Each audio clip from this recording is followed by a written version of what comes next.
अस्सलाम वालेकुम दोस्तों, उम्मीद करता हूँ आप सब लोग खैरियत से होंगे। My name is Mudassar Chaudhary and I am a PhD student. दोस्तों, चाइना की बहुत सारी यूनिवर्सिटीज़ ने रिज़ल्ट्स अनाउंस करना स्टार्ट कर दिए हैं। बहुत सारी यूनिवर्सिटीज़ ने JW फॉर्म भी इशू कर दिए हैं, स्पेशली उन स्टूडेंट्स को जिन्होंने CSE स्कॉलरशिप के लिए अप्लाई किया था। इसके अलावा और भी कुछ स्कॉलरशिप्स हैं जिनके थ्रू जिन स्टूडेंट्स ने अप्लाई किया था उनको भी JW फॉर्म इशू कर दी हैं। कुछ यूनिवर्सिटीज़ ने कर दी हैं, कुछ आने वाले दिनों में कर देंगे। उसके अलावा जो एडमिशन लेटर है वो ज़्यादातर यूनिवर्सिटीज़ ने अभी जारी नहीं किए, वो भी आने वाले दिनों में मिल जाएंगे जो एडमिशन लेटर हैं। तो आज की जो वीडियो है वो है कि आपने अगर वीज़ा के लिए अप्लाई करना है तो कौन कौन से डॉक्यूमेंट्स आपके पास होने चाहिए। तो डॉक्यूमेंट्स पर जाने से पहले सबसे पहले वीज़ा की टाइप पर बात कर लेते हैं। तो बेसिकली जो स्टूडेंट वीज़ाज़ होते हैं चाइना में वो दो तरह के होते हैं। एक होता है X1 वीज़ा, दूसरा होता है X2 वीज़ा। तो ये जो दो कैटेगरीज़ हैं वीज़ों की या वीज़े की स्टूडेंट्स के लिए, उसमें जो X1 वीज़ा होता है ये होता है लॉन्ग टर्म वीज़ा, यानी कि अगर आप बैचलर, मास्टर या फिर PhD के लिए जा रहे होते हैं जिसका ड्यूरेशन 6 मंथ से ज़्यादा होता है। डेफिनेटली बैचलर, मास्टर, PhD का 6 मंथ से ज़्यादा ही होता है, तो इसके लिए आपने X1 वीज़ा अप्लाई करना होता है। और एक होता है X2, और जो X2 होता है वो होता है कि अगर आपका जो ड्यूरेशन है वो 180 डेज़ यानी कि 6 मंथ से कम का है तो फिर आपने अप्लाई करना होता है X2 वीज़ा। जो लोग शार्ट कोर्स के लिए या कुछ इस तरीके से डिफरेंट जो एजुकेशन पर्पज़ के लिए जो लोग आते हैं जिनका ड्यूरेशन जो है वो 6 मंथ से कम होता है तो वो X2 के लिए अप्लाई करते हैं। तो ये तो हो गया क्लियर कि आपने कौन सी कैटेगरी को चूज़ करना है, या आपने यानी कि X1 के लिए आपने बेसिकली अप्लाई करना है। तो डॉक्यूमेंट्स बताने से पहले अगर आप इस चैनल पर नए हैं, अभी तक आपने हमारा चैनल सब्सक्राइब नहीं किया तो इसको लाजमी सब्सक्राइब कर लें ताकि आपसे कोई भी जो अपडेट है वो मिस ना हो। उसके साथ साथ आप हमारा व्हाट्सएप का चैनल और जो फेसबुक का पेज है वो भी फॉलो कर सकते हैं। इन तमाम के जो लिंक्स हैं वो आपको इसी वीडियो की डिस्क्रिप्शन में मिल जाएंगे। तो आप अगर बात करें डॉक्यूमेंट्स की कि कौन कौन से डॉक्यूमेंट्स आपको चाहिए होंगे, और डॉक्यूमेंट्स में बहुत इंपॉर्टेंट वो है बैंक स्टेटमेंट के हवाले से, वो भी मैं आपको बता दूंगा इसी वीडियो में। तो डॉक्यूमेंट्स में सबसे पहला जो डॉक्यूमेंट है वो है आपके पास एक पिक्चर होनी चाहिए, आपकी पासपोर्ट साइज़ पिक्चर, और वो आप अपलोड करेंगे वाइल अप्लाइंग एट पोर्टल। तो जो पोर्टल है उस पर आपने कैसे अप्लाई करना है, कैसे आपने फॉर्म फिल करना है, वो इसके बाद वीडियो होगी। अभी मैं आपको सिर्फ डॉक्यूमेंट्स के हवाले से बता रहा हूँ। सबसे पहले आपके पास पासपोर्ट साइज़ एक पिक्चर होनी चाहिए सॉफ्ट फॉर्म में, जो कि आप अपलोड करेंगे। और उसके बाद सेकंड नंबर पर आपके पास डेफिनेटली पासपोर्ट होना चाहिए, पासपोर्ट की पिक्चर आप अपलोड करेंगे। उसके बाद थर्ड नंबर पर आपके पास आपका जो CNIC है, यानी कि आपने प्रूफ बेसिकली देना होता है कि मैं इस कंट्री का सिटीज़न हूँ। आल्दो कि आपका पासपोर्ट भी बता देता है, लेकिन फिर भी आपने अपना जो ID कार्ड है वो आपने अपलोड करना होता है, उसकी फ़ोटोकॉपी। ID कार्ड के अलावा आप ये जो बे फॉर्म होता है या इस तरह का कोई डॉक्यूमेंट भी आप अपलोड कर सकते हैं। और ये हो गया। अच्छा, उसके बाद ये हो गए 3 डॉक्यूमेंट्स। उसके बाद जो 4th नंबर पे डॉक्यूमेंट है वो है police character certificate.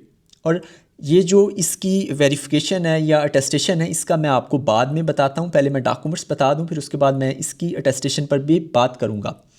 Police character certificate आपको चाहिए होगा, और पुलिस करैक्टर सर्टिफिकेट जो आपने बनाया होगा जब आपने अप्लाई किया होगा तो ज़्यादातर का एक्सपायर हो चुका होगा टिल सितंबर या टिल अगस्त।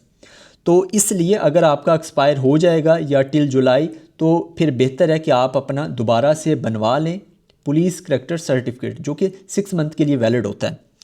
तो ये आपके पास होना चाहिए। उसके अलावा आपको यूनिवर्सिटी ने 2 डॉक्यूमेंट्स इशू करने हैं चाइना में।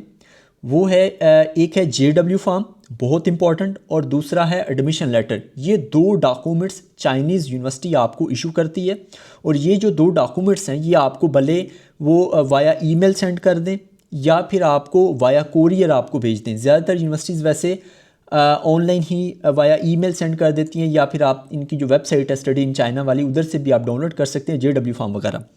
तो वो दोनों मतलब वैलिड होते हैं, आप दोनों यूज़ कर सकते हैं, यानी कि कोई मसला नहीं है अगर आपको वाया ईमेल भी मिल जाए तो ये तो हो गए कुछ कंपलसरी डॉक्यूमेंट्स जो कि X1 वीज़ा जिनका फुल्ली फंडेड स्कॉलरशिप है।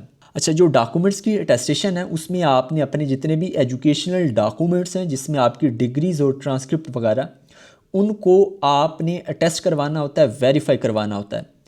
तो पहले स्टार्ट कर लेते हैं मैट्रिक से, मैट्रिक इंटर, उसके अलावा अगर आपने कोई डिग्री यूनिवर्सिटी से की है वो, और उसके बाद मैं बात करूँगा पुलिस करैक्टर सर्टिफिकेट की।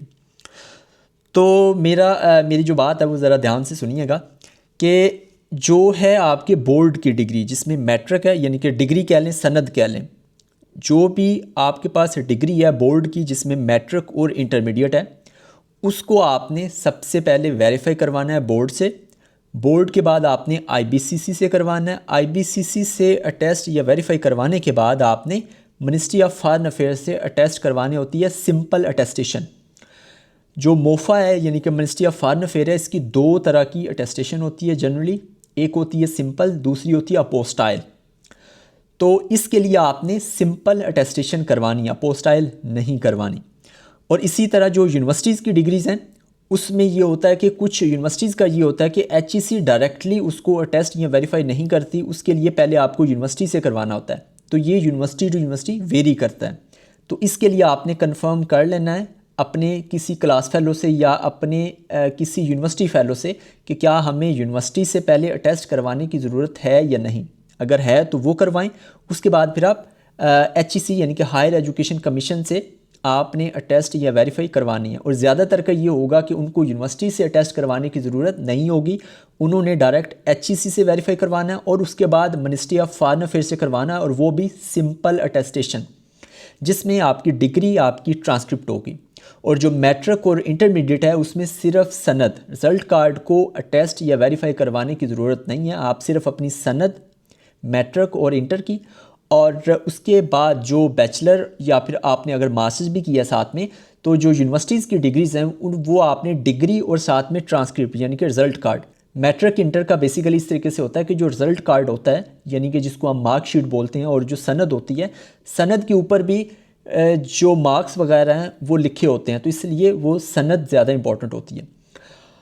तो ये अटेस्टेशन के हवाले से आई होप कि आपका कोई भी सवाल नहीं होगा इस हवाले से। और अगर ये जानना चाहते हैं कि ये तमाम जो अटेस्टेशन है ये आपने किस तरीके से करवानी है, तो इस पर मैंने एक बहुत ही डिटेल्ड वीडियो बनाई हुई है, उसका लिंक मैं इसी वीडियो की डिस्क्रिप्शन में दे दूँगा।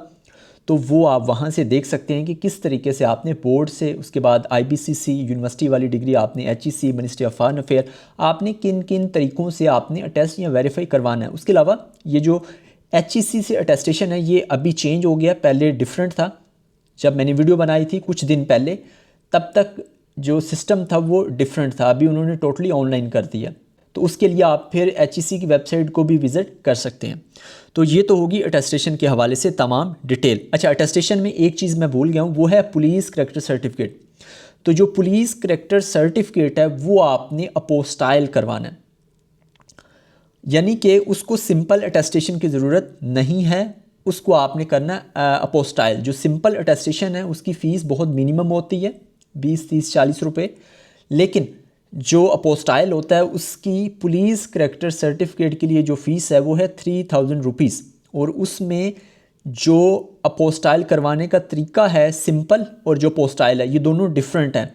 सिंपल में आप खुद जाकर किसी भी दिन जाकर आप करवा सकते हैं, लेकिन जो अपोस्टाइल होती है उसके लिए आपने पहले इनका जो ऑनलाइन पोर्टल है वहाँ पर अकाउंट बनाना है, अपना पुलिस करैक्टर सर्टिफिकेट आपने अपलोड करना है। अपलोड करने के बाद उसको जब अप्रूवल आ जाएगी तो फिर उसके बाद आप अपॉइंटमेंट बुक करेंगे। अगर आप उधर जाकर खुद जाकर पर्सनली जाकर आप अगर करवाना चाहते हैं अटेस्ट, यानी कि उसको अपोस्टाइल करवाना चाहते हैं बेसिकली, तो या फिर आप वाया कोरियर भी करवा सकते हैं।